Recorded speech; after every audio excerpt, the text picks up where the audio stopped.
JP और news 18 network की पेशकश क्रिप्टो की समझ के इस एपिसोड में आपका बहुत बहुत स्वागत है। आइए आपको बताते हैं क्रिप्टो जगत से जुड़ी कुछ बड़ी खबरें।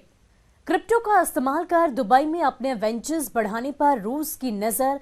रॉयटर्स के अनुसार रशिया इन दिनों यूएई की क्रिप्टो प्लेटफॉर्म की ओर आकर्षित है। साथ ही इन क्रिप्टो फर्म से अरबों डॉलर का लिक्विडेशन करने का अनुरोध भी कर रहा है।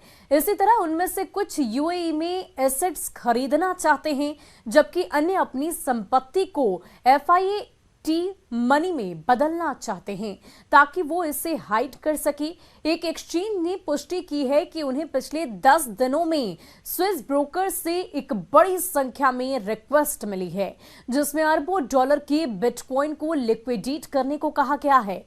दरअसल वे फिक्रमंद हैं कि स्विट्जरलैंड के अधिकारी कहीं फंड को फ्रीज ना कर दें। फर्म ने कहा कि सभी रिक्वेस्ट $2 बिलियन या उससे ज्यादा के लिए थी। दुबई खाड़ी देशों के लिए एक बिजनेस हब है। साथ ही यहां का क्रिप्टो बाजार लगातार ग्रो कर रहा है। साथ ही उसने मॉस्को और वेस्टर्न एलीज के बीच पक्ष लेने से इनकार कर दिया है। इससे रशिया के पास अपने वेंचर्स को बचाने का एक रास्ता निकल आया है। रशिया यूक्रेन संघर्ष पर वेस्टर्न सैंक्शंस के चलते दुनिया भर में क्रिप्टो करेंसी एक्सचेंज रशियन खातों को ब्लॉक कर रहे हैं। रशिया ने इसे स्पेशल ऑपरेशंस नाम दिया है। इसी तरह दुनिया के सबसे बड़े क्रिप्टो एक्सचेंज जैसे कि बाइनेंस और कॉइनबेस ने यह कहते हुए प्रतिबंधों को लागू करने में मदद करने का फैसला किया है कि वो नहीं चाहते कि क्रिप्टो करेंसी इन सैंक्शन से बचने का एक खास कारण बने। 140.7 मिलियन शिप बर्न POT में जोड़े गए और शिप आर्मी अपने टोकन बर्न कैंपेन को जारी रखे हुए हैं और इस खास SHIP बर्निंग टीम के बर्न पॉट में 140.7 मिलियन शिबेन यू ऐड किया गया है। इस महीने की शुरुआत में यू टुडे ने बताया कि फरवरी और मार्च के बर्न पॉट में पहले से ही आधा बिलियन SHIP था। साथ ही पिछले 24 घंटों में 11 मिलियन से अधिक मिनी टोकन बर्न किए गए हैं।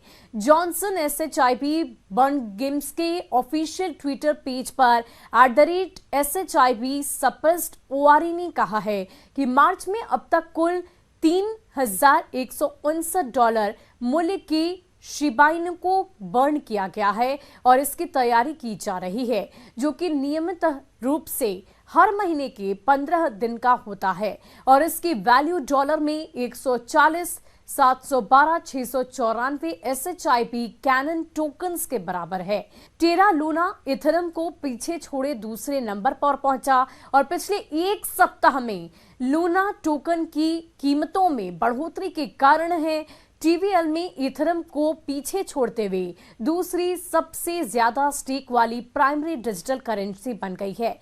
इसके अलावा एक डेटा सोर्स ने बताया कि टेरा को लूना कॉइन इथर के कॉइन को पाकर जिसकी फिलहाल टोटल वैल्यू लॉग $28 बिलियन से भी ज्यादा है। जो डेटा रिपोर्ट किया गया है उसके ही हिसाब से अगर बात करें तो टेरा क्रिप्टो प्रोजेक्ट में 226,325 से ज्यादा स्टेकर्स हैं, जो $29.5 बिलियन वैल्यू के लूना टोकन के लिए अकाउंटेबल है। नतीजन नेटवर्क इथेरियम को पाकर दूसरे नंबर पर पहुंच गया है। स्टेकिंग रिवॉर्ड्स ने एक रिपोर्ट भी जारी किया, जिसमें यह देखा गया कि लूना ने ही अपने नेटवर्क की टोटल वैल्यू लॉकअप के आधार पर इथकॉइन को पीछे छोड़ दिया है। लूना के पास $29.5 बिलियन से ज्यादा वैल्यू के लूना टोकन हैं और इसके ठीक उलट ETHER के पास अपने नेटवर्क के अंदर $25.9 बिलियन की लॉक्ड वैल्यू है। और क्रिप्टो की समझ के इस एपिसोड में आज के लिए इतना ही। उम्मीद करते हैं कि ये खबरें और जानकारियां आपको एक बेहतर क्रिप्टो इन्वेस्टर बनाने में मददगार साबित होंगी। अगले हफ्ते कुछ और जानकारी और खबरों के साथ मुलाकात करेंगे। तब तक के लिए टेक केयर, बाय बाय।